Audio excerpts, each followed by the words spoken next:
E aí eu queria ler agora, um pouquinho mais para frente, Lucas 5, 27. A gente vai falar de uma outra pessoa que fez parte aqui desse time, que também era um tanto quanto curioso. Lucas 5, 27, é aqui o chamado de Levi, gente, que vai dizer o seguinte: depois disso, Jesus saiu e viu um publicano chamado Levi, sentado na coletoria. Ele disse: siga-me. Ele se levantou e, deixando tudo, o seguiu. E então Levi ofereceu um grande banquete em sua casa, e era grande o número de publicanos e outras pessoas que estavam com ele à mesa. Os fariseus e seus escribas murmuravam contra os discípulos de Jesus, perguntando: por que vocês comem e bebem com os publicanos e pecadores? Jesus tomou a palavra e disse: os sãos não precisam de médico, e sim os doentes. Amém? Agora que a gente vai ver um outro personagem que fez parte aqui também dos 12. E aí a gente vai ver agora aqui um publicano. Quem era um publicano? Um funcionário público.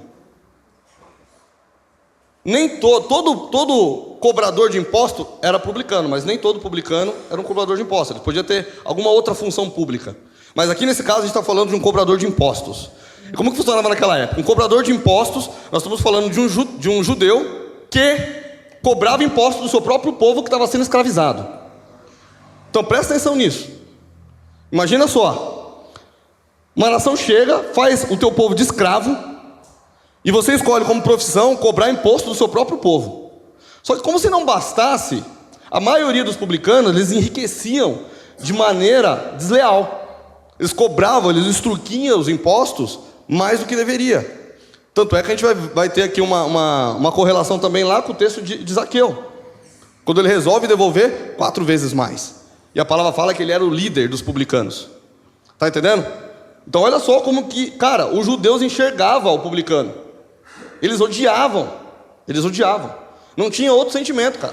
Porque eles se sentiam traídos. Era a pior escória que tinha para eles. Publicano, eles tinham que andar com segurança e etc. Porque assim, eles eram realmente um povo que é odiado. Eles eram realmente destituídos, não eram tidos mais ali como judeu, porque eles tomavam uma decisão como essa, e ainda agiam de maneira desleal, né? Nessa função pública que ele ocupava, ele acabava agindo ali, cobrando impostos além do que deveria, e trabalhava de maneira desleal. Isso só aconteceu lá, isso não acontece no Brasil, isso não acontece nos dias de hoje. Mas então a gente já vê aqui essa situação. Essa então, era muitas vezes, como que eu posso dizer? Era a figura do publicano. Como que ele era tido? Traidor, corrupto e rejeitado. Traidor, corrupto e rejeitado.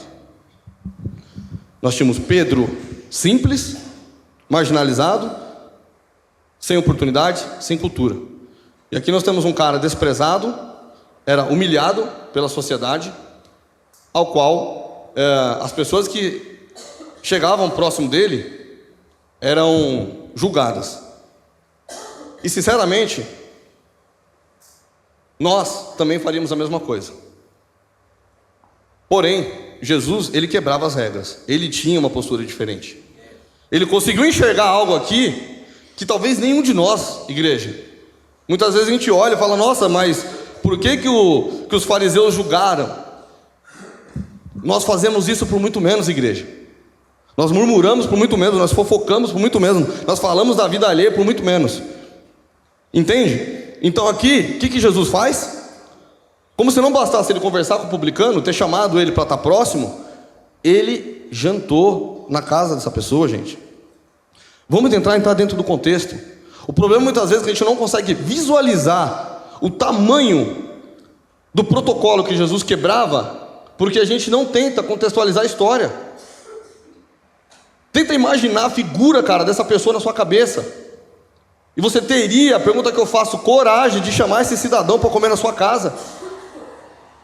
Vamos entender quem era Jesus, cara, para que ele veio. Ele quebrava protocolo, sim. Nós chamaríamos um publicano para comer na nossa casa, mas foi o que Jesus fez. Entende? Então vamos prestar atenção nisso, igreja.